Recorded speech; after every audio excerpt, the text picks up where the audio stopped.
DD news में आपका स्वागत है। मैं हूं रमा त्यागी। शुरुआत कर लेते हैं हेडलाइंस के साथ।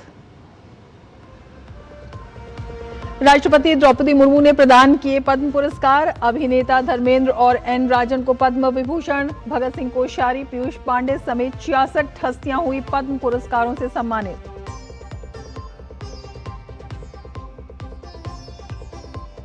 भारत में उर्वरक और ईंधन का पर्याप्त स्टॉक। आगामी सीजन के लिए उर्वरक की उपलब्धता सुनिश्चित। एलपीजी रिफाइनरी का उत्पादन 50,000 टन प्रतिदिन तक पहुंचा। अमेरिका समेत कई देशों से ऊर्जा स्रोत बढ़ाने पर जोर।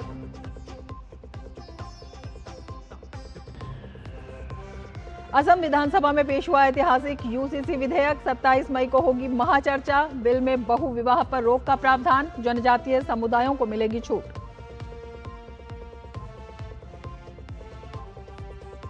तुषार शर्मा मामले में सुप्रीम कोर्ट का बड़ा फैसला। सीबीआई करेगी मामले की जांच। शीर्ष अदालत ने घटना को बताया दुर्भाग्यपूर्ण। कहा जांच एजेंसी पर रखें भरोसा। पश्चिम बंगाल में अवैध प्रवासियों के खिलाफ एक्शन मोड में सरकार। 24 घंटे के भीतर हिरासत केंद्र सक्रिय। मालदा के गाजोल से 3 महिलाओं समेत 9 बांग्लादेशी गिरफ्तार। लालगोला सेंटर में 3 बांग्लादेशी हिरासत में।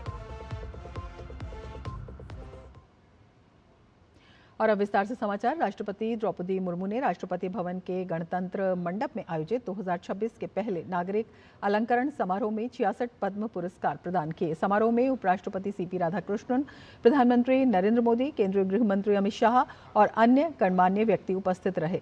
इस अवसर पर राष्ट्रपति ने 2 पद्म विभूषण और 6 पद्म भूषण प्रदान किए।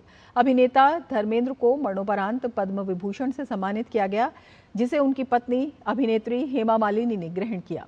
इस तरह प्रसिद्ध वायलिन वादक डॉक्टर एन राजन को कला के क्षेत्र में उनके असाधारण योगदान के लिए पद्म विभूषण से सम्मानित किया गया।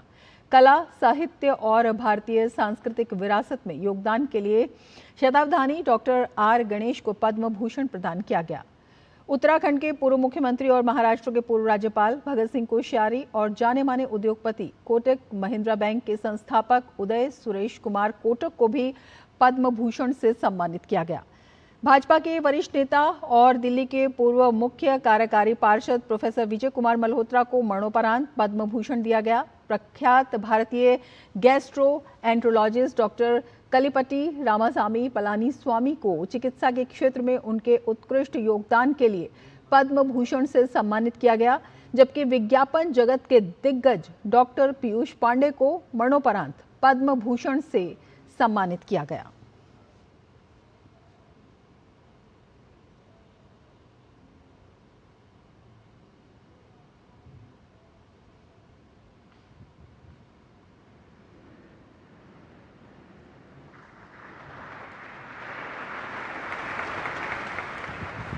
श्री अजय कुमार मल्होत्रा।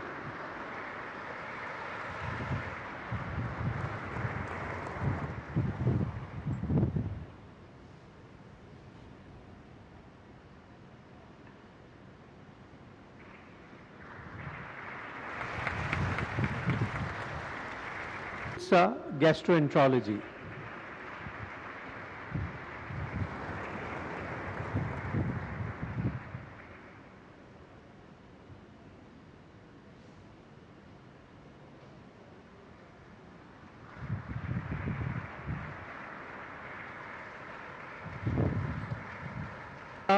विज्ञापन उनकी पत्नी श्रीमती नीता जोशी।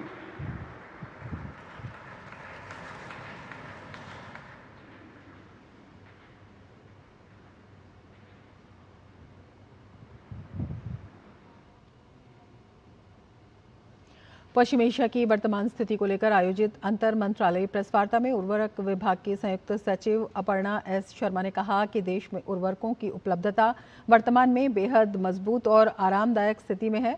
उन्होंने बताया कि इस वर्ष के लिए 390.54 लाख मीट्रिक टन के आकलन के मुकाबले वर्तमान में देश में स्टॉक 201.2 LMT है, जो 51% से अधिक है और सामान्य स्तर 33% से काफी ऊपर है। संयुक्त सचिव ने किसानों को भरोसा दिलाते हुए कहा कि आने वाले समय में भी उर्वरकों की पर्याप्त उपलब्धता बनी रहेगी और किसी प्रकार की कमी नहीं होगी। So on behalf of Department of Fertilizer, I'd like to inform you that the overall stock position of fertilizer in the country remains comfortable. Against the assessment of 390.54 lakh metric ton for this year, the stock as on date is 200.12 LMT, that is more than 51%, and significantly higher than the usual level of 33%. Besides, the domestic production and import of fertilizer after the crisis has been substantial. The total domestic production has been about 95 lakh metric ton, and about 22.60 lakh metric tons of imports have reached our shores. विदेश मंत्रालय के प्रवक्ता रणधीर जायसवाल ने प्रधानमंत्री नरेंद्र मोदी की 15 मई को UAE यात्रा के महत्व पर प्रकाश डालते हुए बताया कि इस यात्रा के दौरान कई महत्वपूर्ण समझौतों पर हस्ताक्षर किए गए, जिससे विशेष रूप से एलपीजी आपूर्ति के मामले में भारत की ऊर्जा सुरक्षा को मजबूती मिली और रणनीतिक पेट्रोलियम भंडार मजबूत हुआ। इन समझौतों के तहत यूएई से भारत में निवेश को बढ़ावा मिलेगा, खासकर भारतीय कंपनियों, बुनियादी ढांचा और अनेक क्षेत्रों में। इसके अलावा रक्षा रणनीतिक साझेदारी के लिए एक रूपरेखा पर भी हस्ताक्षर किए गए। Prime Minister, as you are aware, paid a highly successful visit to the UAE on 15th of May. Several key agreements were signed during the visit, which have given a boost to India's energy security, in particular on supplies of LPG, as also strengthening our strategic petroleum reserve. There were agreements on investments, so flow of fresh investments from Abu Dhabi, from UAE into India, into Indian entities in infrastructure and other sectors. In addition, we also signed a framework for the defense strategic partnership, which is again given a boost to our defense partnership with UAE. In addition to that, our missions in the region, they continue to be in touch with Indian diaspora for their welfare and for their well-being. We are also extending all possible help to a seafaring community which is in large numbers in the Gulf region. Assam विधानसभा में uniform civil code Assam bill 2026 पेश कर दिया गया। प्रदेश के संसदीय कार्य मंत्री अतुल बोरा ने बिल विधानसभा में पेश किया। बिल में सभी धर्मों के लिए शादी, तलाक और संपत्ति के साथ ही उत्तराधिकार के समान नियम बनाए गए हैं। बिल में एक से ज्यादा शादी करने पर रोक का प्रावधान है। साथ ही शादी और तलाक का पंजीकरण कराने का भी प्रावधान किया गया है। महिलाओं को पिता की संपत्ति में समान अधिकार देने का भी प्रावधान है। वहीं लिव इन रिलेशनशिप की जानकारी भी प्रशासन को देना जरूरी किया गया है। हालांकि इस बिल से आदिवासी क्षेत्रों और जनजातियों को बाहर रखा गया है और उनके रीति रिवाजों और अनुष्ठानों पर यह बिल लागू नहीं होगा। साथ ही बिल से धार्मिक अनुष्ठानों को भी बाहर रखा गया है। इस बिल पर 27 मई को विधानसभा में चर्चा होगी। असम यूसीसी बिल 2026 को असम में एनडीए के सभी दलों ने समर्थन दिया है। एनडीए विधायकों ने कहा है कि ये बिल प्रदेश में समानता लेकर आएगा। मैं बहुत आभार थैंक्स देना चाहती हूँ माननीय मुख्यमंत्री को। इस बार आज ये ऐतिहासिक दिन आया है, हिस्टोरिकल डे होगा। हम एनडीए विधायक होने के नाते 100% यूसीसी के पक्ष में रहूंगा। हालांकि कांग्रेस असम के इस यूसीसी बिल का विरोध कर रही है। कांग्रेस ने यूसीसी बिल को प्रोपेगेंडा बताकर इसका विरोध किया है। यूसीसी का जरूरत क्या है? यूसीसी लेके आया विधानसभा में, किसके साथ बात किया? कि असम का लोगों का साथ तो बात नहीं किया, पॉलिटिकल नॉन पॉलिटिकल कोई ऑर्गेनाइजेशन से तो बात नहीं किया। ये कानून का जरूरत क्या है? इससे क्या लाभान्वित होगा असम? ये हमारा सवाल है। क्या जरूरत है? ये तो सिर्फ बीजेपी का पॉलिटिकल एजेंडा है और कुछ नहीं है। कांग्रेस के यूसीसी बिल का विरोध करने पर भाजपा ने कड़ी प्रतिक्रिया दी है। भाजपा नेताओं ने कहा है कि कांग्रेस तय नहीं कर पा रही है कि संविधान की बात करें या फिर शरीयत और मुस्लिम पर्सनल लॉ की बात करें। कांग्रेस को पहले ये मान लेना है, उनको संविधान चाहिए, पर्सनल लॉ बोर्ड चाहिए या शरीयत आइन चाहिए। किसके ऊपर खास फोकस करना है? कोई बोलेगा वो लोग संविधान सबसे ऊपर है, फिर बोलेगा शरीयत आने से बोलेगा शरीयत है, फिर बोलेगा पर्सनल लॉ बोर्ड है यहाँ पे है। ऐसा तो नहीं चलेगा। अगर संविधान है तो संविधान को मानना पड़ेगा। संविधान में प्रोविजन है 44 में, जो स्टेट सब्जेक्ट है, ये स्टेट ये यूसीसी ये कर सकता है, यूसीसी को लागू कर सकता है। लेकिन वो लोग संविधान को नहीं मानता है। पश्चिम बंगाल में नई सरकार बनने के बाद मुख्यमंत्री शुभेंदु अधिकारी ने आम लोगों की समस्याएं सुनने के लिए जनता दरबार की शुरुआत की है। जनता दरबार में अपनी समस्याओं के समाधान के लिए लोगों की भारी भीड़ उमड़ी। लोग अपनी शिकायतें लेकर सीधे मुख्यमंत्री तक पहुंचे। जनता दरबार में पहुंचे वंचित शिक्षक और सरकारी डॉक्टरों ने भी अपनी समस्याएं मुख्यमंत्री के सामने रखी। लोगों का कहना है कि बंगाल में पहली बार उन्हें सीधे मुख्यमंत्री तक अपनी बात पहुंचाने का मौका मिला है। भारतीय जनता पार्टी ने जनता दरबार को जनता के मुख्यमंत्री की नई कार्यशैली बताया है। वो जब ऑपोजिशन लीडर था तब एक जैसा था, अभी वो रेस्पेक्टेड सीएम बन चुके हैं श्री शुभेंदु अधिकारी। ये हम लोगों को अपॉर्चुनिटी दे रहे हैं कि हम उनसे मिल सकते हैं, उनसे हमारी जो प्रॉब्लम्स है वो बोल सकते हैं, उनसे बात कर सकते हैं, जो हम लोग पहले कभी कर नहीं पाए। और हमारे एक्स चीफ मिनिस्टर को हमने बोला जो आपका चाइल्ड समझे हमको बुला लीजिए, नहीं बुलाया। इतना दिनों का संघर्ष, हमको बहुत दिन जेल में डाला और लॉकअप किया, सैलरी स्टॉप किया, बहुत कोशिश किया हमको उन्होंने कंठरोध करने के लिए। हमारा honourable chief minister Shri Suvendu Adhikari ji के साथ हम लोग बात कर सकते, वो आम आदमी बात कर सकते। इसी भीड़ में भवानीपुर के 80 वर्षीय वरिष्ठ डॉक्टर प्रवीर मुखोपाध्याय भी पहुंचे। डॉक्टर का आरोप है कि जीवन भर की कमाई से खरीदे गए फ्लैट में उनके साथ धोखाधड़ी हुई। उनका दावा है कि जमीन घोटाले में गिरफ्तार जॉय कामदार ने उन्हें ठगा। हम लोग एक प्रोमोटर को वो दिया था डेवलप करने के लिए, वो बिल्डिंग बहुत प्राचीन था, उसको डेवलप करके न्यू फ्लैट बना के वो प्रोमोटर हम लोग को हैंड ओवर करेंगे, यही उम्मीद था। लेकिन देखा गया कि जो वो फ्लैट बनाने के बाद ही वही प्रोमोटर वो फ्लैट हैंड ओवर नहीं किया हम लोग को। उसका नाम है जॉय कामदार, अभी वो जेल में है। जॉय कामदार वही है प्रोमोटर। पहले हम लोग तो सोचे नहीं थे जो इतना बड़ा वो टीचर है, अभी वो जेल में है। उम्मीद है कि उनके पास आने से जो फ्लैट कैसे हम अब वापस ले लेंगे, कैसे मिलेंगे, वही हम लोग एडवाइस लेंगे। पश्चिम बंगाल में अवैध घुसपैठ के खिलाफ कार्रवाई तेज हो गई है। मालदा के गाजोल इलाके से 3 महिलाओं समेत 9 बांग्लादेशी नागरिकों को गिरफ्तार किया गया है। गिरफ्तारी के बाद सभी को इंग्लिश बाजार के बागबाड़ी स्थित सरकारी भवन में रखा गया, जिसे अब मालदा का पहला होल्डिंग सेंटर बनाया गया है। दरअसल एक दिन पहले ही राज्य सरकार ने सभी जिलों में अवैध विदेशी नागरिकों के लिए होल्डिंग सेंटर बनाने का निर्देश जारी किया था। निर्देश जारी होने के 24 घंटे के भीतर ही मालदा में पहला होल्डिंग सेंटर सक्रिय हो गया। वहीं मुर्शिदाबाद के लाल गोला में भी होल्डिंग सेंटर बनाया गया है, जहां 3 बांग्लादेशी नागरिकों को रखा गया है। सभी बांग्लादेशी नागरिक अवैध तरीके से पश्चिम बंगाल में रह रहे थे। और अब लेते हैं एक ब्रेक। आप बने रहिए डीडी न्यूज के साथ।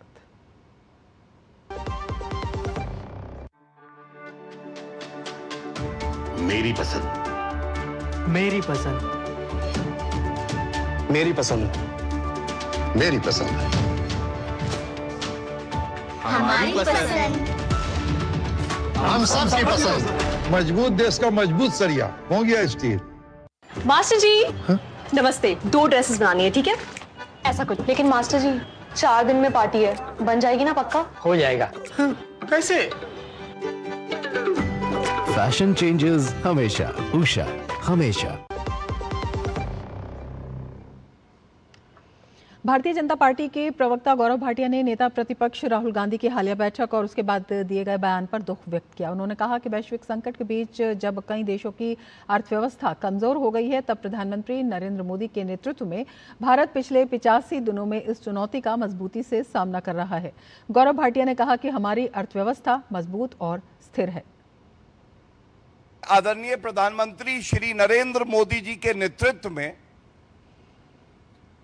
भारत कैसे मजबूती से इस वैश्विक चुनौती का सामना कर रहा है। हमारी अर्थव्यवस्था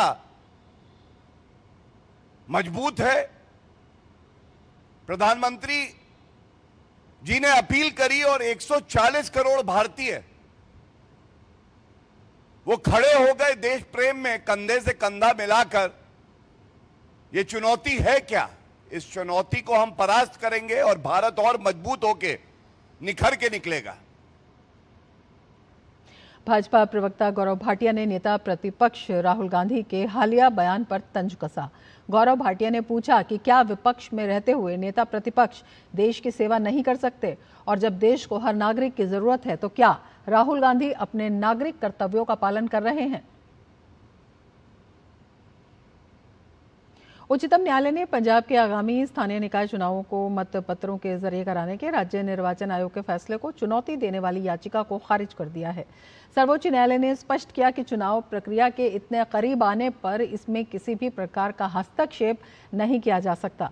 भारत के प्रधान न्यायाधीश सूर्यकांत, न्यायमूर्ति जॉय माल्या बागची और न्यायमूर्ति विपुल एम पंचोली की पीठ ने याचिकाकर्ता रुचिता गर्ग की याचिका पर सुनवाई करते हुए कड़ी टिप्पणी की। न्यायालय ने चुनाव प्रक्रिया में देरी या व्यवधान पैदा करने के प्रयासों को अनुचित मानते हुए इसे खारिज कर दिया। याचिकाकर्ता ने पंजाब एवं हरियाणा उच्च न्यायालय के उस आदेश को चुनौती दी थी जिसमें अदालत ने मतपत्रों के इस्तेमाल के राज्य निर्वाचन आयोग के फैसले को बरकरार रखा था। याचिकाकर्ता का तर्क था कि एसोसिएशन फॉर डेमोक्रेटिक रिफॉर्म्स यानी एडीआर मामले में सुप्रीम कोर्ट के फैसले के अनुसार ईवीएम का उपयोग ही सामान्य प्रक्रिया होनी चाहिए। दूसरी ओर राज्य निर्वाचन आयोग ने उच्च न्यायालय को सूचित किया था कि निर्धारित समय पर ईवीएम उपलब्ध न होने के कारण इस बार मतपत्रों का सहारा लिया जा रहा है। सुप्रीम कोर्ट ने न केवल याचिका खारिज की बल्कि चुनाव में पर्यवेक्षक नियुक्त करने की मांग को भी बहुत गंभीर हस्तक्षेप बताते हुए अस्वीकार कर दिया। पंजाब में 26 मई को 8 नगर निगमों सहित कुल 104 नगर निकायों के लिए मतदान होगा, जिसकी मतगणना 29 मई को की जाएगी। नीट यूजी पेपर लीक मामले में दायर याचिकाओं पर सुप्रीम कोर्ट ने एनटीए और अन्य को नोटिस जारी किया है। दरअसल याचिकाओं में नीट परीक्षा में गड़बड़ी को रोकने के लिए जरूरी कदम उठाने की मांग की गई है, जिसमें परीक्षा एनटीए द्वारा न कराए जाने और प्रिंटेड प्रश्न पत्र की जगह कंप्यूटर बेस्ड टेस्ट आयोजित कराने की मांग की गई है। अदालत ने कहा है, ये अफसोस की बात है कि पिछले मामले में सुप्रीम कोर्ट द्वारा जारी निर्देशों और हाई पावर कमेटी के गठन के बावजूद ऐसी घटना हुई। कोर्ट ने एनटीए से हलफनामा दाखिल करने को कहा है। हाई प्रोफाइल ट्विशा शर्मा की मौत के मामले में सीबीआई ने जांच अपने हाथ में ले ली है। एजेंसी ने भोपाल में अपनी एक टीम भी भेज दी है। ये टीम राज्य पुलिस से जांच का जिम्मा लेगी और मामले से जुड़े सभी सबूत और दस्तावेज इकट्ठा करेगी। आज सुप्रीम कोर्ट में इस मामले की सुनवाई करते हुए मुख्य न्यायाधीश सूर्यकांत और न्यायमूर्ति जॉयमाल बागची की पीठ ने कहा कि वो ये सुनिश्चित करेंगे कि इस मामले में जांच निष्पक्ष, स्वतंत्र और बिना किसी भेदभाव के हो। सुनवाई के दौरान सुप्रीम कोर्ट ने कहा कि हमने स्वतः संज्ञान लेकर सुनवाई का फैसला इसलिए किया क्योंकि समाज में ऐसा संदेश देने की कोशिश की जा रही थी कि मामले में एक आरोपी के जुडिशरी से जुड़े होने के कारण कार्रवाई नहीं हो रही है। कोर्ट ने दर्ज किया कि सॉलिसिटर जनरल तुषार मेहता की ओर से कोर्ट को आश्वस्त किया गया है कि इस मामले की जांच सीबीआई करेगी। कोर्ट ने अपने आदेश में दर्ज किया कि सॉलिसिटर जनरल तुषार मेहता की ओर से बताया गया कि ट्विशा शर्मा के शव का दूसरी बार पोस्टमार्टम हो गया है, दूसरी रिपोर्ट का इंतजार है। कोर्ट ने कहा कि हम मीडिया से भी आग्रह करते हैं कि वो इस मामले में संभावित गवाहों के बयान ना ले। कोर्ट ने साफ किया कि हम केस पर लगे आरोपों को लेकर अपनी कोई राय व्यक्त नहीं कर रहे हैं। जांच एजेंसी अपने विवेक से सभी पहलुओं की जांच करेगी। कोर्ट ने कहा कि हम जनता से भी आग्रह करते हैं कि वो बेवजह कयास न लगाएं। इस मामले में ट्विशा शर्मा के पिता के वकील पीयूष तिवारी ने कहा कि ट्विशा के पिता ने आरोपियों की बेल खारिज करने के लिए अपील दायर की है। और अब वक्त है एक ब्रेक का। आप देखते रहिए डीडी न्यूज। जब धरती चीर कर निकलता है लोहे का पत्थर और मिलता है मोंगिया के जोश से, फिर तपता है, पिघलता है और बनता है फौलाद। अब होता है सरिया सारी खूबियों के साथ। मोंगिया स्टील, मजबूत देश का मजबूत सरिया। मास्टर जी नमस्ते, 2 ड्रेसेस बनानी है, ठीक है? ऐसा कुछ। लेकिन मास्टर जी 4 दिन में पार्टी है, बन जाएगी ना पक्का? हो जाएगा। कैसे? फैशन चेंजेस हमेशा, उषा हमेशा। ब्रेक के बाद फिर से आपका स्वागत है। आगे बढ़ते हैं। मौसम विभाग ने देश के कई राज्यों के लिए भीषण हीट वेव का रेड और ऑरेंज अलर्ट जारी किया है। उत्तर और मध्य भारत के बड़े हिस्से लगातार बढ़ते तापमान की चपेट में हैं, जिससे लोगों की मुश्किलें बढ़ गई हैं। महाराष्ट्र के ब्रह्मपुरी में देश का सबसे अधिक तापमान 47.2 डिग्री सेल्सियस दर्ज किया गया। मौसम विभाग के अनुसार पंजाब, हरियाणा, दिल्ली, राजस्थान और मध्य प्रदेश में 28 और 30 मई तक भीषण लू चलने की संभावना है। इसके साथ ही उत्तर प्रदेश और विदर्भ के कुछ हिस्सों में गर्म रातों का भी अलर्ट है, जिससे राहत मिलने की कोई उम्मीद नहीं है। मौसम विभाग ने चेतावनी दी कि इस भीषण गर्मी में सभी उम्र के लोगों को हीट स्ट्रोक होने का भारी खतरा है। लोगों को कड़ी धूप से बचने और घरों में रहने और पर्याप्त मात्रा में पानी पीने की सख्त हिदायत दी गई है।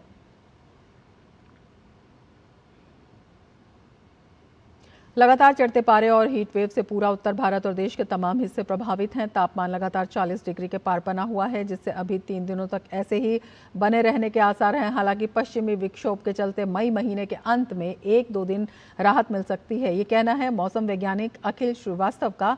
उनसे बातचीत की हमारे संवाददाता मोहित शुक्ला ने।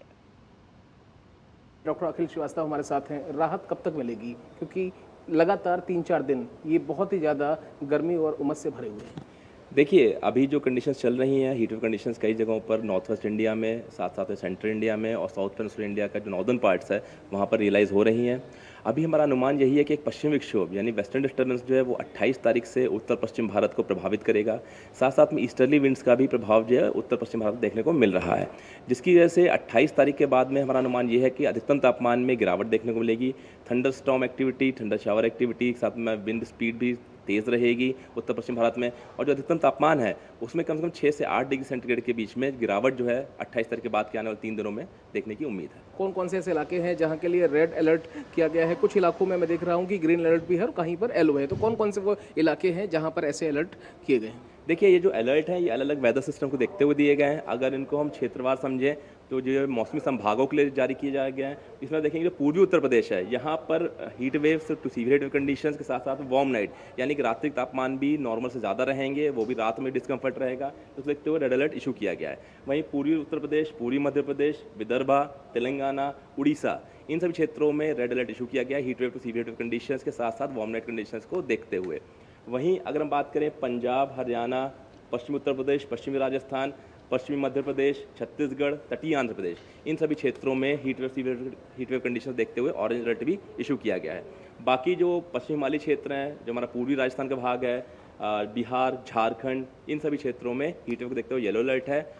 गैंगेटिव वेस्ट बंगाल के क्षेत्र में हॉट एंड ह्यूमिड वेदर यानी कि गर्म दिन के साथ में जो ह्यूमिडिटी वो ज़्यादा रहने की चेतावनी जारी की गई है। दिल्ली में जो राहत है क्यों अब मिलेगी, क्योंकि दिल्ली में लगातार हम देख रहे हैं कि पिछले कई दिनों से टेम्परेचर 42, 45, 43 के आसपास बना हुआ है। देखिए, दिल्ली में जो नॉर्मल डेट होती है मानसून आगमन की वो करीब करीब जून के एंड में होती है, तो उसमें अभी थोड़ा सा समय है।